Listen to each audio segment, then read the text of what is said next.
The Stepford Wives.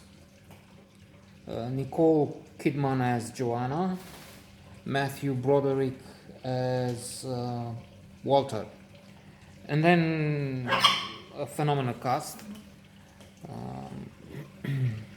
Christopher Walken, omnipresent. In fact, there are 3 films out of 3 films to be noted on over these 2 days, today and tomorrow. He's present in 3, and very, very different. From a 007 to this comedy to a what is the other one? I don't have it now. Anyway, Glenn Close, Bette Midler as Bobby. Wonderful cast. The idea is also very interesting, intriguing, challenging, thought-provoking to some extent, but the result, according to critics, is just a mild, average, or subpar, whatever you want to call it.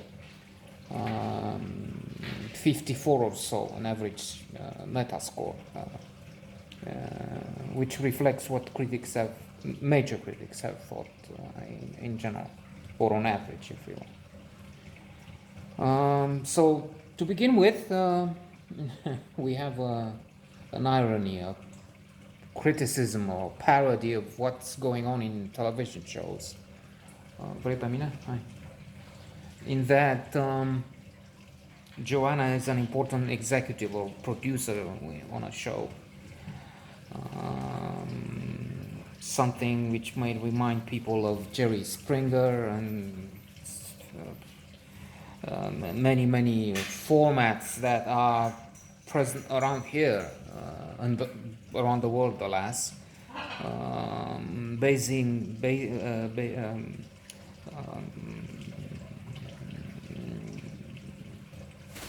trying to attract audience through scandal. So they have this wife in the company of very, very good-looking, athletical men with arms as big as the average man's leg, and you see what I mean. And in contrast, the poor husband looks preposterous when set against them. So the woman has to choose, and what will you choose? She will choose staying with these guys, with the Superman, if you will. In body terms, not. Otherwise, they don't seem to be tremendously erudite. However, what happens is on a future show, on a future episode of this show, husband comes up with a gun. He shoots at the people on stage, the wife, they're in the hospital, and so Joanna is summoned to the top floor office, to the chairman, whatever. And she's told, well, you see what the problem is. Oh yeah, we have to spend the expenses, and then for the therapy for those involved, and I know at the end, in some time we'll have a show and we'll get them all. No, so she's fired. I thought that's interesting because it's an indictment of.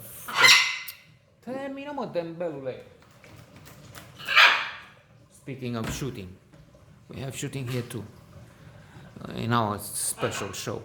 Limited edition, only 1 viewer per episode. Select, very select, unique.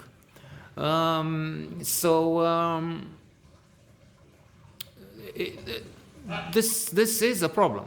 This is a problem because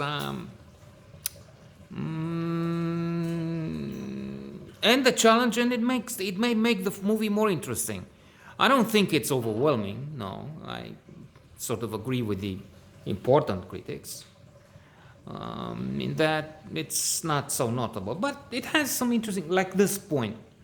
I mean, she's already an automaton. She's already heartless, we can argue, from the beginning. I mean, she wanted to make a show out of this. It's not a massacre, but violent, bloody incident provoked by a heartless show. However, to move on, to overcome this episode, she's moving with her husband, very good Matthew Broderick, Walter, to the suburbs.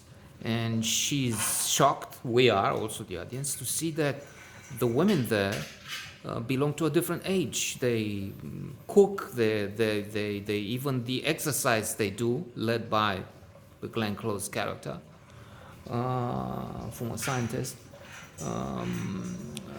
are ridiculous, middle age, in that they do exercises which imitate chores in the kitchen, with the washing machine and so on.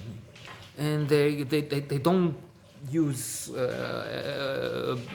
fatigues, the slacks, the training, appropriate clothes for training. No, they're dressed as if they have visitors. I mean, in skirts, and preposterous, but also amusing to some extent, and a criticism of aspects in American and modern day life in general, in traditional societies, among supporters of the very stable genius, let's say. However, towards the end, it's becoming a nuisance. I mean, it's taking things too serious. Instead of leaving this aside, this notion of making robots, of really showing wires, and they should have stayed in the psychological realm, I think, maintaining a vague idea of what was going on, not really going to the robotic aspects. But that's just my view.